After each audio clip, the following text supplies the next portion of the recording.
चलिए स्टूडेंट्स, हम लोग समझते हैं पार्डनिंग पावर ऑफ प्रेसिडेंट और उसके साथ साथ लगे हाथ गवर्नर को भी देख लेंगे। लेकिन उससे पहले आपको इन सारे शब्द से हम आपको पहले फैमिलियर कराते हैं और इसको समझाते हैं। ठीक है, ऐसे तो ये देखने में लग रहा होगा कि सर हिंदी लिखी दी है, आप इंग्लिश लिखे दिए हैं तो क्या ही है, समझ में आ ही जाएगा। लेकिन इतना आसान नहीं है ना। इसको शब्द के ऊपर बड़ी थोड़ा सा इसका इम्पोर्टेंस है इस शब्द में, और इस शब्द में थोड़ा सा जटिलता है। तो इसको हम लोग समझते हैं, फिर समझेंगे कि कॉन्स्टिट्यूशन हमारे पार्डनिंग पावर के बारे में क्या बोलता है, गवर्नर और प्रेसिडेंट के बारे में, और फिर ऐसा प्रोविजंस रखा ही क्यों गया है ना, क्या क्या तरीके हैं, इन सभी चीज़ के बारे में समझते हैं। लेकिन उससे पहले इसको थोड़ा सा हम लोग डिस्कस करते हैं, क्योंकि मेनली यही 5 वो जो तरीका है जिसके थ्रू हमारे गवर्नर और प्रेसिडेंट साहब क्षमा करते हैं किसी भी सेंटेंस को, किसी भी पनिशमेंट को। ठीक है, तो देखिए, एक तो क्षमा लिखा हुआ है, पार्डन लिखा हुआ है। ठीक है, पार्डन का मतलब क्या होता है, जैसे एक तो हम लोग सिंपल भाषा में बोलते हैं कि पार्डन मी, मुझे क्षमा कर दीजिए, है ना। कोई भी जनरल काम होता है तो बोलते हैं एक्सक्यूज़ मी, माफ़ कर दीजिए, क्षमा कर दीजिए, है ना। या सॉरी भी एक वर्ड चलता है कि सॉरी, माफ़ कर दीजिए। तो क्षमा का मतलब होता है कि कोई भी काम कर रहे हैं, उसको अगर गलती हमसे हो गया तो उसको पूरी तरीके से क्षमा कर दीजिए, है ना। जैसे मैं पढ़ा रहा हूँ, अगर कोई वर्ड गलती बोल दूँ मैं, तो मेरे को क्षमा कर दीजिए, मैं बोलूँगा कि pardon me, sorry, excuse me, तो मुझे क्षमा कर दीजिए, है ना। जो मैं गलती कर दिया हूँ उस गलती को क्षमा कर दीजिए और पूरी तरीके से क्षमा कर दीजिए। ठीक है,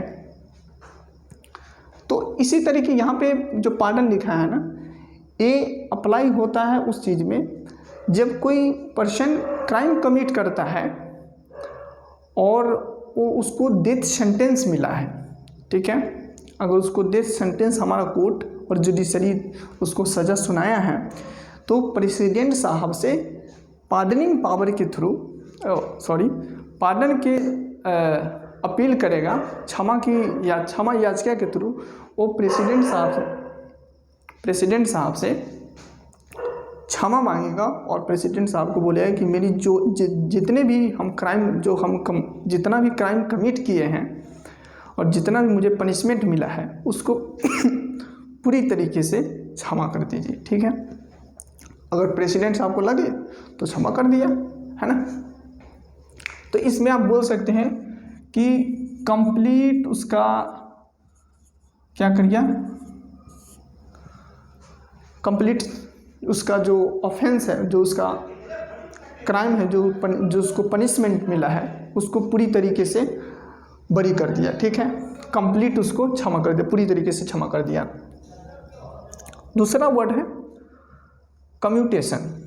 ठीक है, देखिए कम्यूटेशन में क्या होता है कि इसमें हिंदी में जैसे लिखा है बदल देना, कि जो चीज़ें चल रहा है उसको बदल देना।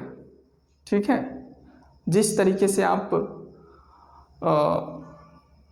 काम कर रहे हैं उस चीज़ों को बदल दो, जो तरीका से चल रहा है ना। जैसे टर्माइल चल रहा है, जब मन कर रहा है तब उठ रहा हूँ, तब मन कर रहा है खा रहा हूँ, तब मन कर रहा है तब पढ़ रहा हूँ।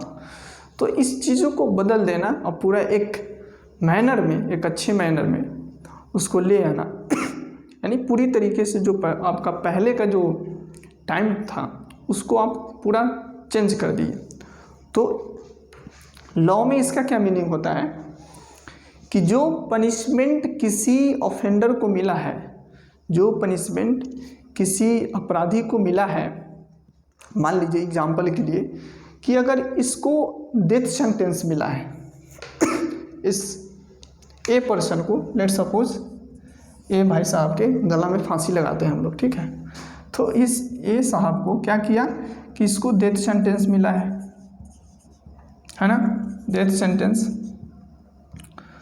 अगर हमारे प्रेसिडेंट साहब को इच्छा करे तो इसके डेथ सेंटेंस को कम्यूट करके इसको रिगरस लाइफ इम्प्रिजनमेंट में आराम से बदल सकता है ना, लाइफ इम्प्रिजनमेंट में। या मान लीजिए कि इस पर्सन को, इस ए भाई को, अगर मान लीजिए इसको पनिशमेंट मिला है कोर्ट से कि रिग्रेस लाइफ इम्प्रिजनमेंट, रिग्रेस तरीके से, ठीक है, बुरी तरीके से तुमको लाइफ इम्प्रिजनमेंट मिला है, कांटे के बिस्तर मिला है, ठीक है, ऐसा कुछ समझ लीजिए। तो अगर प्रेसिडेंट साहब को लगे कि इस बंदे को कम्यूट कर देना चाहिए, इसके सेंटेंस को, इसके पनिशमेंट को, सज़ा को, तो हमारे प्रेसिडेंट साहब इसके जो रिग्रेस लाइफ इम्प्रिजनमेंट है उसको बदल के आराम से सिंपल लाइफ इम्प्रिजनमेंट में कन्वर्ट कर देंगे। उसका सिंपल सा मतलब होता है कम्यूटेशन का मतलब, ठीक है, कि जो चीज़ें चल रहा है उसको बदल देना। जैसे डेथ सेंटेंस इसको मिलने वाला था, इसको बदल कर रिग्रेस लाइफ इम्प्रिजनमेंट कर दिया, और इसको रिग्रेस लाइफ इम्प्रिजनमेंट मिलने वाला था, इसको सिंपल लाइफ इम्प्रिजनमेंट, है ना, कर दिया, ठीक है। तो समझे कम्यूटेशन का मतलब, बस सिंपल जो चल रहा है उसको बदल दो, ठीक। नेक्स्ट पे आते हैं कि रिमिशन का मतलब क्या होता है। जैसे इसमें लिखा है कम कर देना, ठीक है, ये भी आसान है। देखिए यहाँ पे रिमिशन में क्या होता है sorry, excuse me, pardon me, मुझे भी क्षमा कीजिए। तो रिमिशन में क्या होता है कि जिस भी ऑफेंडर को जितने दिन का सज़ा मिला है, मान लीजिए कि किसी भी अपराधी को 4 साल की सज़ा मिला है, ठीक है, उसको रिग्रेस इम्प्रिजनमेंट 4 साल का मिला है, या सिंपल इम्प्रिजनमेंट 4 साल का मिला है, तो उसके 4 साल के सज़ा को, उसके टाइम पीरियड को 2 साल में कन्वर्ट कर देगा, मतलब कम कर देना।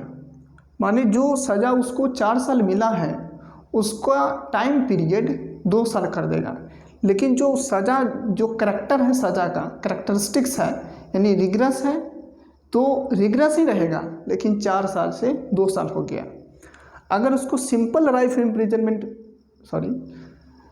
अगर उसको सिंपल इम्प्रिजनमेंट मिला है 4 साल का, तो उसके 4 साल को क्या करेगा, 2 साल बना देगा, ठीक है। तो जो टाइम पीरियड है ना उसको कम कर देगा, ठीक है। तो यहाँ पे हम लिखते हैं टाइम पीरियड, ठीक है, इसको क्या करेगा, कम कर देगा। एग्जाम्पल के लिए 4 साल से उसको क्या किया, 2 साल, ठीक है। अगर मान लीजिए कि उसको 4 साल का सज़ा मिला है तो उसके टाइम पीरियड को घटा के 2 साल कर देंगे हमारे प्रेसिडेंट साहब या गवर्नर साहब, ठीक है। तो पार्डन समझे, कम्यूटेशन समझे यानी बदल दिया, रिमिशन समझे यानी टाइम पीरियड को कम कर दिया। अब हम समझते हैं रेस्पाइट का मतलब क्या होता है। देखिए जो ये रेस्पाइट होता है ना, ये स्पेशल फैक्टर में लागू होता है, स्पेशल फैक्टर में। जैसे मान लीजिए कि कोई प्रेग्नेंट वुमेन है, ठीक है, कोई प्रेग्नेंट वुमेन है, कोई फिजिकली चैलेंज्ड पर्सन है, या कोई बीमार पर्सन है, या उसको कोई मेंटल या फिजिकल प्रॉब्लम्स है किसी भी अपराधी को, तो क्या हो सकता है, उसको जो सेंटेंस मिला है, उसको जो सज़ा मिला है, उसको हमारे प्रेसिडेंट साहब उसके अपील के अकॉर्डिंग, उसके कंडीशंस के अकॉर्डिंग क्या करें, कम कर देगा, उसको थोड़ा रिलैक्स दे देगा। मान लीजिए कि अगर रिग्रेस में है तो वुमन अफेंडर जो प्रेग्नेंट है उसको सिंपल कर दिया, है ना, या उसको थोड़ा और फ्लेक्सिबल दे दिया। जो फिजिकली चैलेंज है उसको थोड़ा और क्या उसकी जो इम्प्रिजनमेंट है उसको और थोड़ा फ्लेक्सिबल बना दिया, और थोड़ा सा सिंपल कर दिया, यानी आसान कर दिया, है ना, ताकि उसको थोड़ा सा मोहल्लत मिले, विराम मिले, ठीक है, समझे। तो जो रेस्पाइट होता है इसमें क्या होता है, जो फिजिकल जो स्पेशल पर्सन्स है, जो जिसको कोई स्पेशल फैक्टर की वजह से उसको स्पेशल मैनर में ट्रीट किया जाता है, ठीक है। अब जो लास्ट वाला है रिप्राइव वाला, रिप्राइव का मतलब क्या होता है?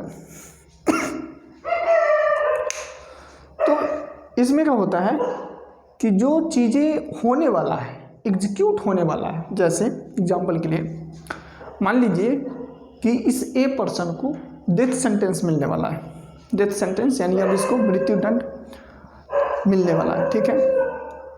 थोड़ा रोड पे कुत्ता बोल रहा है क्योंकि रात का समय हो गया है, तो मैं इसके लिए क्षमा मांगता हूँ आपसे, इनकन्वीनियंट के लिए, तो मुझे माफ़ कर दीजिएगा, ठीक है। इस केस में आप प्रेसिडेंट बन जाइए और मैं यहाँ पे ऑफेंडर बन जाता हूँ, ठीक है। तो प्लीज़ एक्सक्यूज़ मी, है ना। तो रिप्राइव हम लोग समझ रहे हैं। तो रिप्राइव में क्या होता है कि जो चीज़ें एग्जीक्यूट होने वाला है, जैसे अगर ए पर्सन को, जो ये ए पर्सन है, इसको अगर डेथ सेंटेंस मिलने वाला है तो इसको कुछ समय के लिए रोक दिया जाए, स्थगित कर दिया जाए, ताकि जो ए पर्सन है, ए प्रेसिडेंट के पास क्षमा याचिका दायर कर पाए और उनसे क्षमा मांग सके। तो जो ये ए पर्सन है, अगर इसको मिलने वाला है, एग्जीक्यूट होने वाला है चीज़ें, तो उसको क्या क्या कुछ समय के लिए स्थगित कर देना, ठीक है, यानी कुछ समय के लिए वंचित कर देना उस चीज़ से जो होने वाला है, ठीक है, जो एग्जीक्यूट होने वाला है, ठीक है। ये स्पेशल लागू होता है डेथ सेंटेंस में, ठीक है। चलिए अब समझते हैं। देखिए ये जो पूरे पेपर है ना, ये सब हमारे प्रेसिडेंट के पास है, प्रेसिडेंट के पास है। उम्मीद कर रहा हूँ कि आपको समझ में आया होगा, है ना, आसान है, सिंपल है। तो पार्डन और कम्यूटेशन, रिमिशन, रेस्पाइट और रिमिशन, यहाँ पे एग्जीक्यूशन से रोक दिया जाएगा कुछ समय के लिए, या जो स्पेशल फैक्टर उसको ध्यान में रख के जो भी हमारे प्रेसिडेंट साहब फैसला देते हैं, और यहाँ पे उसके टाइम पीरियड को कम कर दिया जाएगा। और यहाँ पे अगर डेथ सेंटेंस मिला है तो उसके जो सेंटेंस मिला है उसको चेंज करके दूसरा दे देगा, ठीक है। और यहाँ पे पूरी तरीके से क्षमा ही कर देगा, ठीक है। तो ये हमारे प्रेसिडेंट के पास ये सब है। अगर प्रेसिडेंट साहब चाहे तो उसे पूरी तरीके से क्षमा कर दे, या उसके सेंटेंस को बदल दे, या कम कर दे, या उसके स्पेशल फैक्टर को ध्यान में रखते हुए कोई थोड़ा लचीला उसको सेंटेंस दे, या कुछ समय के लिए वंचित करके उसे अधिकार दे कि वो आराम से डेथ सेंटेंस को क्षमा मांग सके और प्रेसिडेंट साहब से क्षमा मांग सके, ठीक है। ये हमारे कॉन्स्टिट्यूशन का आर्टिकल जो 74 है, 72 है, वो बात करता है pardoning power of the president, और प्रेसिडेंट के पास ये सारे पावर इस तरीके से वो क्या कर सकता है, क्षमा कर सकता है, ठीक है। एक तरफ गवर्नर साहब है, हमारे गवर्नर साहब, तो गवर्नर साहब के पास भी आर्टिकल 161 में पावर दिया गया है, ये सब कर सकता है। लेकिन सिर्फ एकजुट ये सब तरीके से कर सकता है, क्षमा भी कर सकते हैं हमारे गवर्नर, कम्यूटेट भी कर सकता है, रिमिशन भी, और रेस्पाइट और रिप्राइव भी कर सकता है। लेकिन एक चीज़ जो डेथ सेंटेंस है, उस डेथ सेंटेंस को पूरी तरीके से कंप्लीटली सिर्फ एक ही व्यक्ति क्षमा कर सकता है, वो है हमारे प्रेसिडेंट। वो प्रेसिडेंट साहब अगर चाहे, अगर एग्जांपल लीजिए कि अगर किसी पर्सन को डेथ सेंटेंस मिला है और वो क्राइम किया है स्टेट लॉ के अगेंस्ट, ठीक है, और वो अपना क्षमा याचिका दायर करता है गवर्नर के पास, और गवर्नर साहब उसके क्षमा याचिका को सुनता है और उनको लगता है कि इसको जो डेथ सेंटेंस मिला है इसको कम्यूट कर दिया जाए, उसको जो डेथ सेंटेंस है उसको बदलकर रिगरस लाइफ इम्प्रिजनमेंट में कन्वर्ट कर दिया जाए, तो ये हमारे गवर्नर साहब कर सकता है, ठीक है। लेकिन गवर्नर साहब चाहे कि डेथ सेंटेंस को पूरी तरीके से क्षमा ही कर दे, ये उनके पास अधिकार नहीं है, ठीक है। ये सिर्फ पूरी तरीके से क्षमा कर दे, यानी एक नॉर्मल डेथ सेंटेंस मिला है, कल जाकर वो आराम से नॉर्मल सिटीजन की तरह रहेगा। ये जो पावर है ये सिर्फ हमारे प्रेसिडेंट साहब ही कर सकता है कि किसी व्यक्ति को डेथ सेंटेंस मिला है, उसको मृत्यु दंड मिलने वाला है, और प्रेसिडेंट साहब उसको पूरी तरीके से क्षमा करे और बोले कि जा बेटा अब अपना जीवन जी ले, ठीक है ना, अपना नॉर्मल तरीके से लाइफ मस्त एंजॉय करो। तो ये जो पावर है ये सिर्फ हमारे प्रेसिडेंट के पास है, गवर्नर के पास ये पावर नहीं है। गवर्नर उस डेथ सेंटेंस को कम्यूट कर देगा, कम्यूट करके उसको रिगरस लाइफ इम्प्रिजनमेंट में बदल दे या सिंपल लाइफ इम्प्रिजनमेंट में बदल दे, लेकिन पूरी तरीके से उसको क्या कर सकता है, क्षमा नहीं कर सकता है। ठीक है, इतना समझे आप लोग? उम्मीद कर रहा हूँ समझ गए हम। तो जब कोई भी पर्सन किसी भी स्टेट लॉ के अगेंस्ट अगर क्राइम करता है तो उसको गवर्नर साहब क्या कर सकता है, इन सभी तरीके से क्षमा कर सकते हैं, है ना, स्टेट लॉ के अगेंस्ट। लेकिन प्रेसिडेंट साहब कब कर सकते हैं, जब यूनियन लॉ के अगेंस्ट अगर कोई क्राइम हुआ है तो, या अगर कोई मिलिट्री कोर्ट वाला केस हो, है ना, मिलिट्री कोर्ट वाला अगर कोई सज़ा हो, मिलिट्री कोर्ट अगर किसी भी मिलिट्री पर्सन को अगर कोई सज़ा सुनाया हो, तो इन तरीके के जो केसेस हैं अगर उसमें क्षमा करने का पावर है तो वो सिर्फ हमारे प्रेसिडेंट के पास है। ठीक है, अब एक चीज़ समझिए कि जब प्रेसिडेंट साहब क्षमा याचिका सुनेगा तो हमारे, बता तो दिए आपको, डेथ सेंटेंस बता दिए कि डेथ सेंटेंस सिर्फ प्रेसिडेंट साहब ही हमारे क्षमा करेंगे। ठीक है, तो क्या बात कर रहे थे हम कि क्या बात कर रहे थे हम यार, हाँ सॉरी, कि अगर प्रेसिडेंट, अगर कोई अपराधी अगर प्रेसिडेंट से या गवर्नर से क्षमा याचिका दायर करके क्षमा याचिका चाहता है, क्षमा करना, अरे क्या बोल रहा हूँ मैं, अगर वो क्षमा चाहता है प्रेसिडेंट साहब से, तो उस ऑफेंडर के पास, उस अपराधी के पास ओरल हियरिंग का कोई हक नहीं है। ठीक है, मतलब प्रेसिडेंट साहब के पास जाए और बोले कि हुजूर या मैडम सर मेरे को क्षमा कीजिए क्योंकि हमसे भूल हो गई, इस तरीके से नहीं। ओरल हियरिंग जाकर उसको मैडम सर को बोलेगा नहीं। ठीक है, यहाँ क्या होगा, लिखित पिटीशन डायल करेगा, या तो जो ऑफेंडर है, जो अपराधी है, वो खुद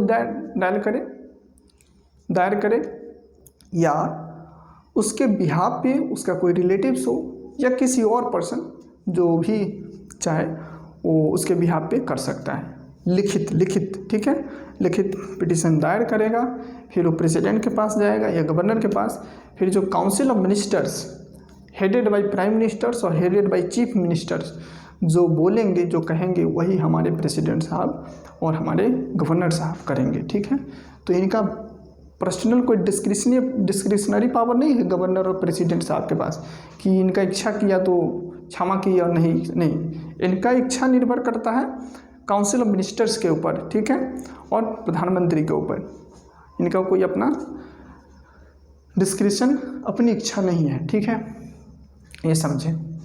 एक और चीज़, अगर ये किसी भी अपराधी को क्षमा कर रहे हैं तो मॉडिफाइड तरीके से नहीं होना चाहिए, डिस्क्रिमिनेटरी तरीके से नहीं होना चाहिए, मतलब डिस्क्रिमिनेशन के थ्रू नहीं होना चाहिए, जैसे या इरेशनल नहीं होना चाहिए, इलॉजिकल नहीं होना चाहिए। ये हमारा कॉन्स्टिट्यूशन बोलता है। केहर सिंह वर्सेस, जो केहर सिंह का केस था 1988 का, उस केस में हमारा सुप्रीम कोर्ट बोला था कि पार्डन हमारा प्रेसिडेंट कर सकता है, लेकिन इलॉजिकल मैनर में और मॉडिफाइड तरीके से, मतलब गलत नीयत के थ्रू, है ना, किसी के पॉलिटिकल कनेक्शन है, किसी के बाबू कोई और है तो उसको क्षमा कर दिया हमारे प्रेसिडेंट, ये सब तरीका नहीं चलेगा, है ना। रीजनल तरीका होना चाहिए, रेशनल तरीका होना चाहिए। हर सभी को क्या होना चाहिए कि उसको डिस्क्रिमिनेशन फेस नहीं करना पड़ेगा। हाँ, मतलब बड़का का बेटा है तो चलो क्षमा कर देते हैं, कोई गरीब के बच्चा है तो उसको यूँ ही छोड़ दो, मरने दो, ये तरीका नहीं चलेगा। अगर इस तरीके से अगर हमारे गवर्नर साहब और प्रेसिडेंट साहब अगर डिसीजन लेते हैं और क्षमा करते हैं तो हमारा सुप्रीम कोर्ट जुडिशियल रिव्यू कर सकता है, वो चेक कर सकता है जुडिशियल रिव्यू के थ्रू कि जो प्रेसिडेंट साहब आजकल जो क्षमा कर रहे हैं, ये सही तरीके से किया जा रहा है कि नहीं, कि मॉडिफाइड तरीके से, ठीक है।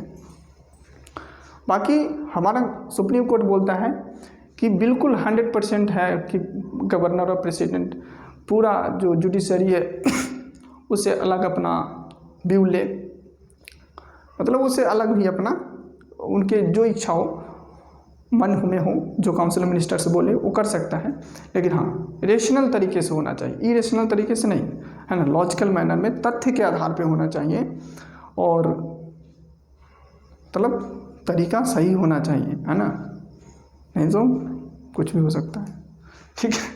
चलिए, तो हम समझाएं आपको गवर्नर के और प्रेसिडेंट साहब के पार्डनिंग पावर के बारे में, ठीक है।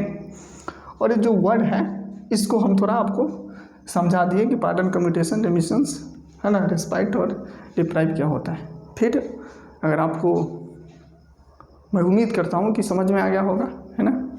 फिर हम आपसे नेक्स्ट लेक्चर में मिलते हैं, नेक्स्ट क्लासेस में मिलते हैं, नेक्स्ट चैप्टर के साथ। तब तक के लिए आप पढ़ते रहिए, मस्त रहिए, स्वस्थ रहिए, बिंदास रहिए, और तब तक के लिए बाय बाय, थैंक यू।